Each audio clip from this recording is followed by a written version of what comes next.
নমস্কার বন্ধুরা, স্বপ্নাস কুকিং চ্যানেলে আপনাদের সবাইকে স্বাগত। মাছের মাথা দিয়ে মুড়ি ঘন্ট কিংবা মাছের মাথা দিয়ে মুগ ডালের রেসিপি তো আমরা সবাই খেয়েই থাকি, কিন্তু আমি আজকে বানিয়েছি মাছের মাথা দিয়ে লাউ ঘন্ট। এই রেসিপিটা আমি কিভাবে বানিয়েছি তাহলে চলুন দেখে নেওয়া যাক। মাছের মাথা দিয়ে লাউ ঘন্ট করার জন্য আমি এখানে চা চামচের 1 চামচ গোটা জিরে নিয়েছি, আর এখানে তেজপাতা নিয়েছি। এটা ভাজা মশলা হিসাবে ব্যবহার করব। তেজপাতাটা প্রথমে আমি ভেজে নিচ্ছি, তারপরে জিরেটা দিচ্ছি। তেজপাতাটা গরম হয়ে গেছে, এরপরে দিয়ে দিচ্ছি গোটা জিরে। জিরে আর তেজপাতাটা এখানে পুরোপুরি ভাজা হয়ে গেছে। এখানে 2 থেকে 3 সেকেন্ড পর্যন্ত নাড়িয়ে নিয়েছিলাম। এবার এটা তুলে নিচ্ছি, তুলে গুঁড়ো করে নিচ্ছি।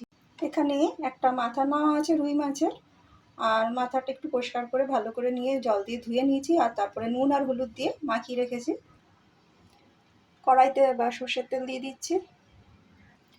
তেলটা গরম হয়ে গেছে, এবার মাথাটা কিন্তু ভেজে নিচ্ছি।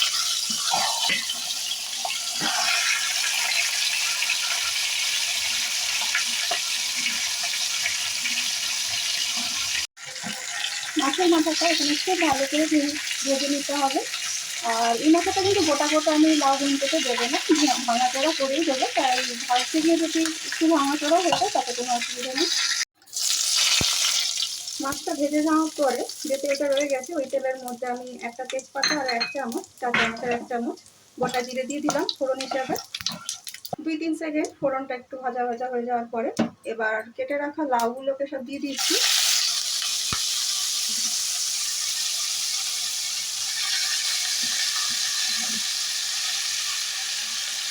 এই লাউ ঘন্টের মধ্যে করার জন্য এখানে দিয়ে দিচ্ছি 1/2 চামচ নুন। নুনটা দেওয়ার পরে নাড়িটাকে নিলাম মিনিট খানিকের মতো। এবার কড়াইটা ঢাকনা দিয়ে চাপা দিয়ে দিচ্ছি। এতে লাউ থেকে যে জলটা বেরোবে তাতে কিন্তু লাউটা অনেকটা সেদ্ধ হয়ে যাবে। আর এই সময় গ্যাসের ফ্লেমটা লো করে দিচ্ছি। কড়াইয়ের ঢাকনাটা খুলে নিয়েছি মিনিট 5 বাদে। তো এখন লাউ থেকে কিন্তু অনেকটাই জল বেরিয়ে গেছে এবং লাউটা কিন্তু একটু নরম হয়ে গেছে। এরপরে কিন্তু হলুদটা দিয়েছি।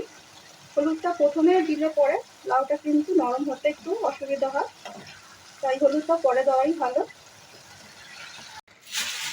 হলুদ দিয়ে নাড়াচাড়া করে নেওয়ার পরে এবার 2-3টে চিড়ে রাখা কাঁচা লঙ্কা দিয়ে দিচ্ছি। কাঁচা লঙ্কাটা দিয়ে দেওয়ার পরে আবার কড়াইটা ঢাকনা চাপা দিয়ে ঢেকে দিচ্ছি আর লাউটাকে পুরোপুরি নরম করার জন্য। 3-4 মিনিট বাদে আবার ফিরে আসলাম। আর এখানে লাউ থেকে জলটা কিন্তু প্রায় শুকিয়ে গেছে, লাউটা বেশ নরম হয়ে গেছে। আরও ভালো করে এটাকে মেশানোর জন্য তো একটা হাতার সাহায্যে এটাকে একটুখানি থেতো থেতো মতো করে দিচ্ছি, তাতে কিন্তু ভালো করে মিক্স হয়ে যাবে লাউটা। এবার ভেজে রাখা মাছের মাথাগুলোকে একটু নাড়াচাড়া মতো করে দিয়ে মিশিয়ে দিচ্ছি লাউয়ের সাথে।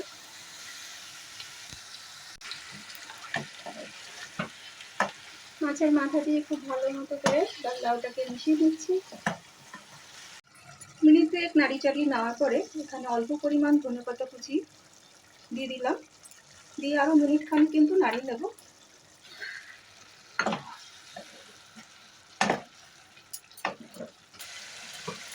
ধনেপাতা কুচি দিয়ে মিনিট খানিক নাড়ি চাড়িয়ে নেওয়ার পরে এরপরে ভেজে রাখা জিরে আর তেজপাতা গুঁড়ো দিয়ে দিচ্ছি। এতে লাউ ঘন্টের স্বাদটা কিন্তু বাড়বে।